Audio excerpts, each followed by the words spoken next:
Good morning. Today's topic is DNA replication. Watson and Crick had immediately proposed a scheme for DNA replication while proposing the double helical structure of DNA. The scheme suggested that two strands would separate and act as template for the synthesis of new complementary strands.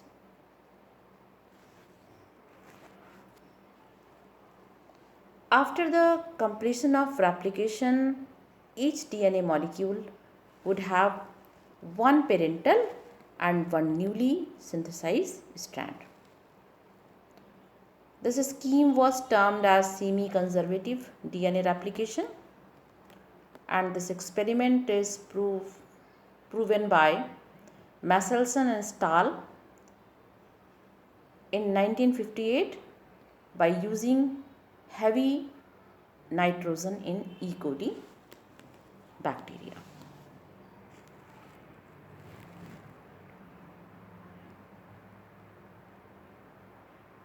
We can say in this slide, each strand acts as a template for the formation of a new strand, and a new strand is constructed on each old strand by complementary base pairing.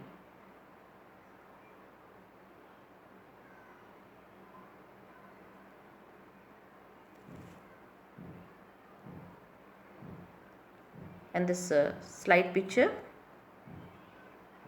we can see the experiment performed by Matthew Masselson and Franklin Stahl.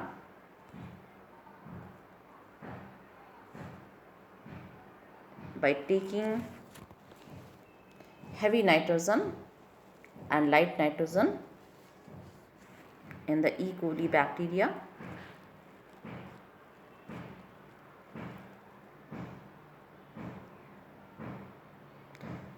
another experiment is also performed by Taylor et al.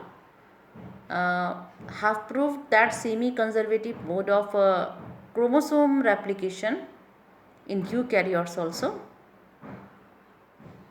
Taylor, using tritiated thymidine in the root of Vicia fab, we can say it is a fabamine.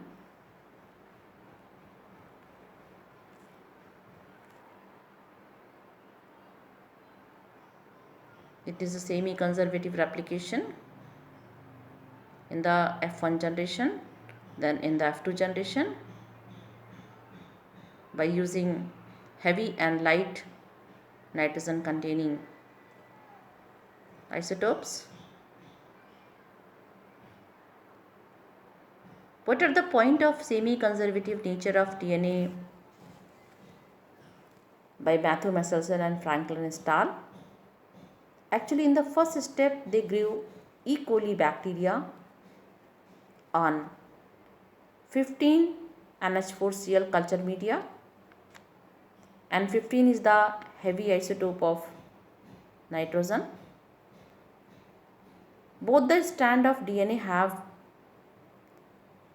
15N. These bacteria are now shifted to light culture media, that is N14. The DNA extracted subjected to cesium chloride CaCl density gradient centrifugations. The hybrid and intermediate type of DNA is formed. One strand having N14 and one strand having N15. After next generation, equal amount of light DNA and hybrid DNA are formed.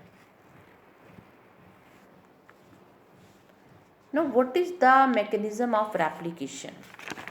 What is the mechanism of DNA replication? The process of DNA replication takes place by number of substances, enzymes and proteins. What are these substances? One substance is required, that is the deoxyribonucleotide.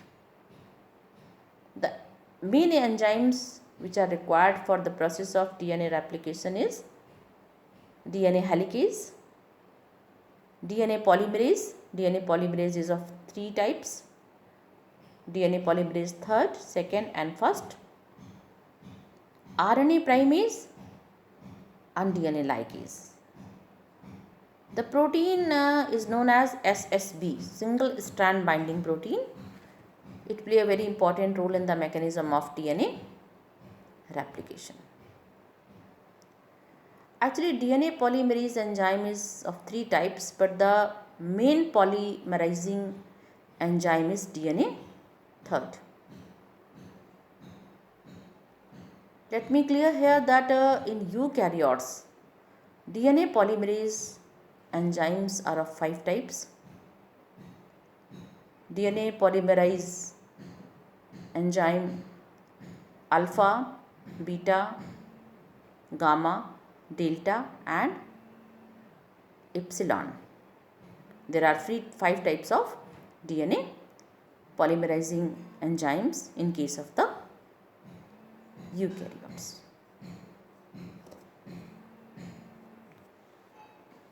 The main step in DNA replication is number 1, identification of origin of replication.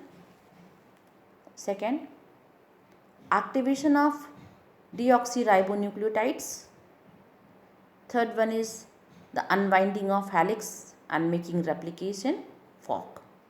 You can see in this picture a replication fork. Now in the next step there is a formation of primary strand, and after the formation of primary strand, elongation of new strand.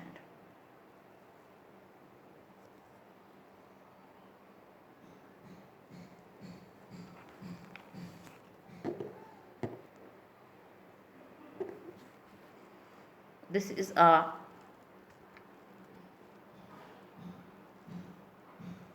Y-shaped fork in which we can clearly show the leading strand and the lagging strand. It goes always in the fifth to third direction. The helicase enzyme responsible for the unwinding the double helix, and DNA polymerase third responsible for the elongation of leading strand. Single strand DNA binding protein SSP make the template available to RNA primase and DNA polymerase third. RNA primase makes the primer and DNA polymerase third elongate the lagging strand.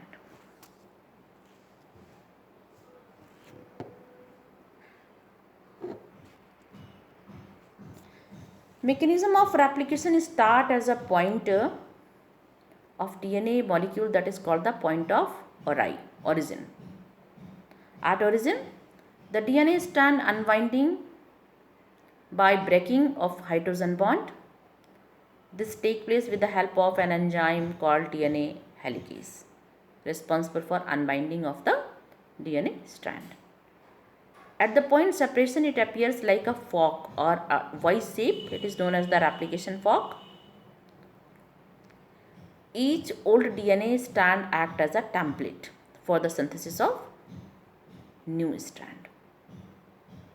Now the SSB protein attached to an unwind strand and prevent the rejoining.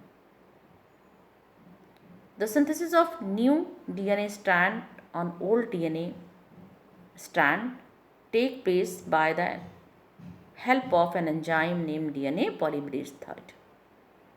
It adds the new nucleotides through the complementary base pairing. It is always essential that DNA polymerase third always synthesize new strand in the direction 5 to third. So the synthesis of new strand for the parent template strand having 3 to 5th end is continuous. This 3 to 5th end is known as the leading strand and 5 to 3rd end is known as the lagging strand. The synthesis of new strand for the parent template strand having 5th to 3rd end is discontinuous. It formed by small segments of DNA that is called Okazaki fragments. What is this Okazaki fragments? These Okazaki fragments are short sequences of DNA nucleotides. Approximately we can say 150 to 200 base pair. Sometimes it is very long in eukaryotes, which are synthesized on RNA templates, is continuously and later linked together by the enzyme DNA ligase.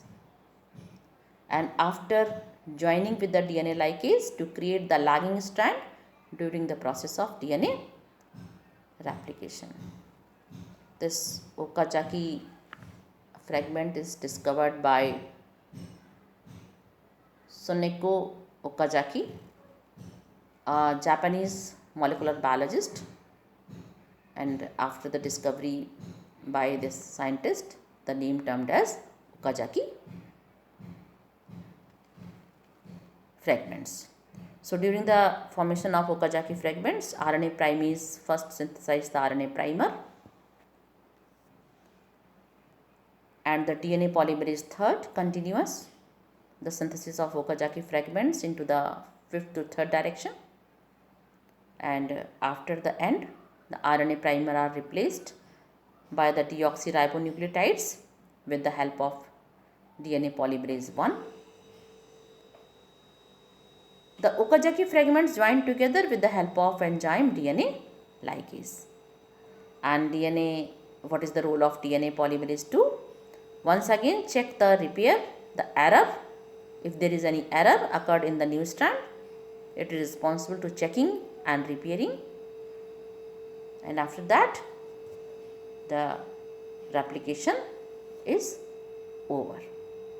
So this is all about the mechanism of DNA replication. Thank you. Have a nice day.